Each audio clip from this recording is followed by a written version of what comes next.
At meron akong record yan. Pinapayagan. Why? Thank you.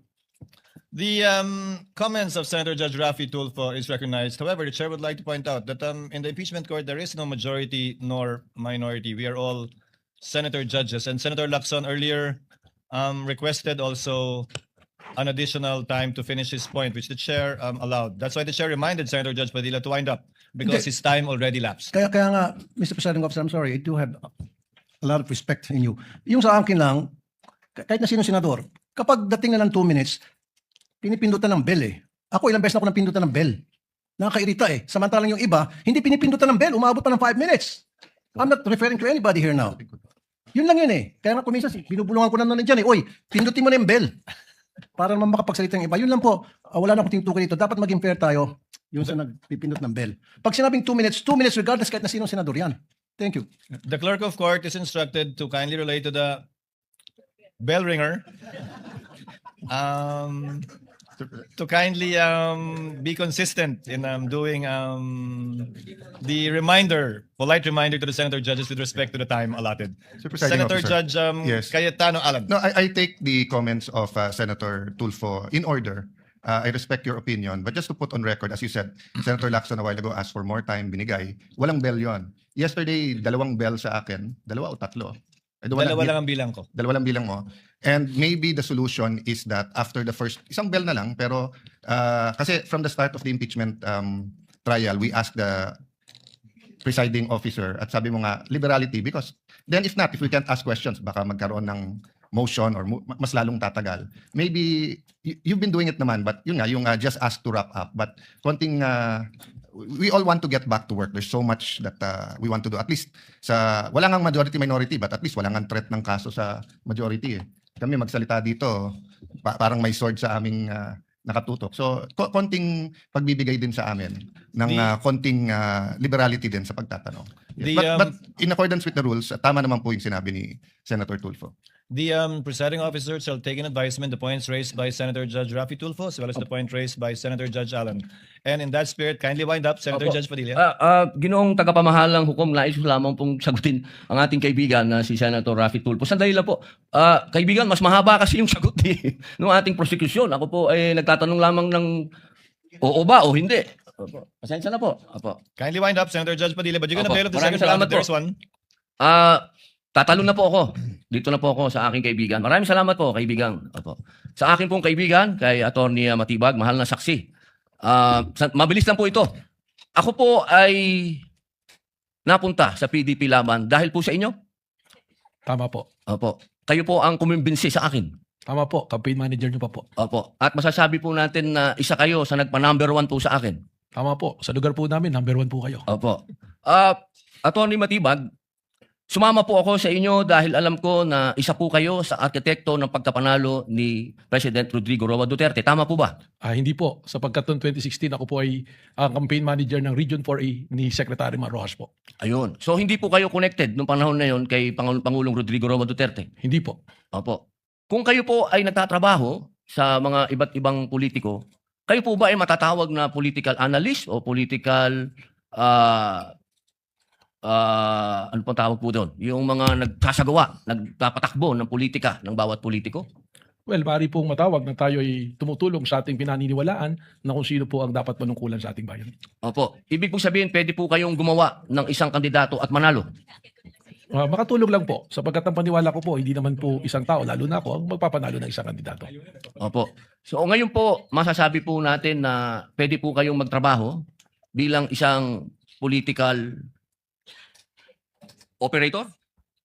Ano po bang konteksto ng political operator? Ang ibig ko po sabihin, ako po ay nasasama sa isang political party noon. So tumutulong po tayong maipanalo ang isang kandidato ng political party. Opo. Maipanalo lang po? O ano po ba ang trabaho ng political operator sa Pilipinas? Pwedeng gumawa? Pwede din sumira?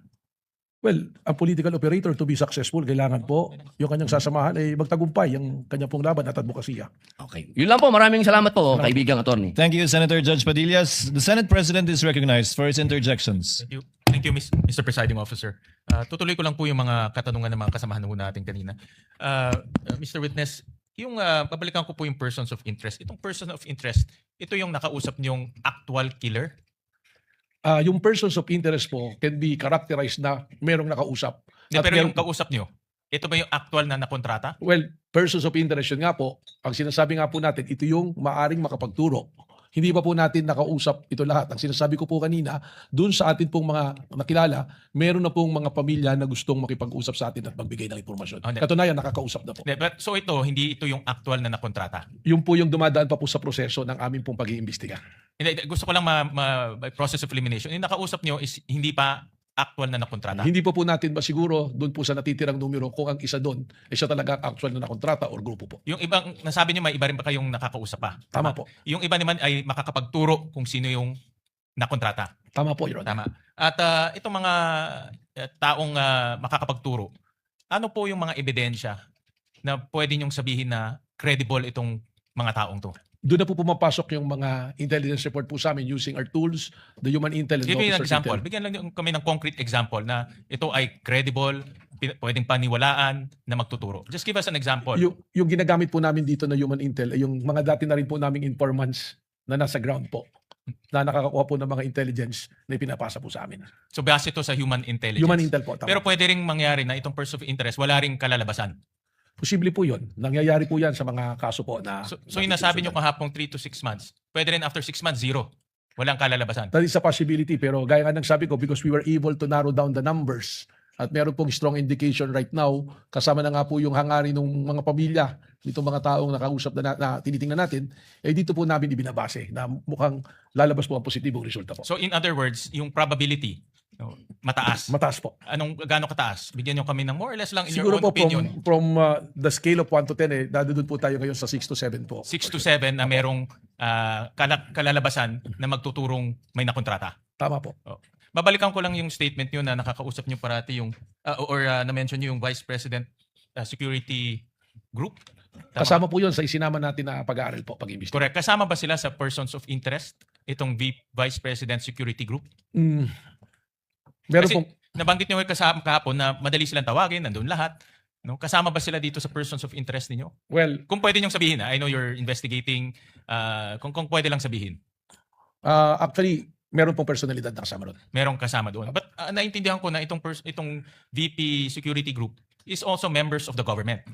Yun nga po yung sinasabi ko that there are actually doon po sa aming na narrow down there are many uniform with inactive service. Na pwede rin palitan ng executive at any given time. Tama? Tama po. So paano, kung pwede silang palitan, paano sila nagiging persons of interest na merong potentially manggaling sa kanila itong pagkukontrata? Yun po yung precisely the reason na ayaw po natin na yung term na tinatawag na masunog yung ating pong lead na kinukuha. Baka po maka-apekto pag nagkaroon po ng mga sudden po na galawan. So right now, yung tao po nating sinusundan at para madali rin po sa aming pag-monitor and surveillance, mas maigi po na nakapirmis po. Sige. Maraming salamat, Ginoong Chris. Salamat Thank po. you, Mr. Presiding Officer. Senator Judge Pangilinan is recognized for his interjections. Thereafter, Senator Judge Go. Thereafter, Senator Judge Ontiveros. Senator Judge Pangilinan, you have 2 minutes. You may proceed when you're ready, sir. Maraming salamat, Mr. Presiding Officer. Ginoong witness, nabanggit ng ilang testigo bago sa iyo, no, si Attorney Lotok, na in so many words, above his pay grade yung usapin ng interagency coordination. At sabi pa niya, maaring ang direktor mismo, former director or current director, ang makapagsasabi niyan. Nung sinabi niyong merong security threat na national security threat, nakipag-ugnayan ba ang NBI sa iba pang mga ahensya ng pamahalaan Meron para pag-usapan ito? Meron po kaming tuloy-tuloy na ugnayan. At sino-sino ang mga ahensya o alin dito sa mga ahensya ng pamahalaan ang nakipag-ugnayan kayo? Actually po, sinasabi nga natin, meron po kasing security cluster kung saan po natatalakay yung mga kailangan po pag-usapan. So sa ngayon po, through the Office of the Executive Secretary, meron po ako mga pakikipag-usap dun po sa military units din po natin. If you will not mind, I will not mention the exact military unit po. So there have been interagency coordination Yes. to assess and to address itong kinukonsidera ninyong national security threat. Totoo po yan. Yes po. Okay. Doon sa usapin ng pag-iimbestiga ninyo naman, nasabi ninyong may narinig kayong mga banta, napanood ninyo. Meron ba kayong na-monitor na nagbanta naman ang ating Pangulo bilang pag-retaliate doon sa nasabing banta ni ni Vice President? Ibig sabihin po, banta ng Pangulo sa Vice Presidente? Yes, meron ba kayong na-monitor? Wala po. Kung meron man, hypothetically, tama ba yun? Well, kailangan pong imbestigahan din kung meron pong ganung banta. In other words,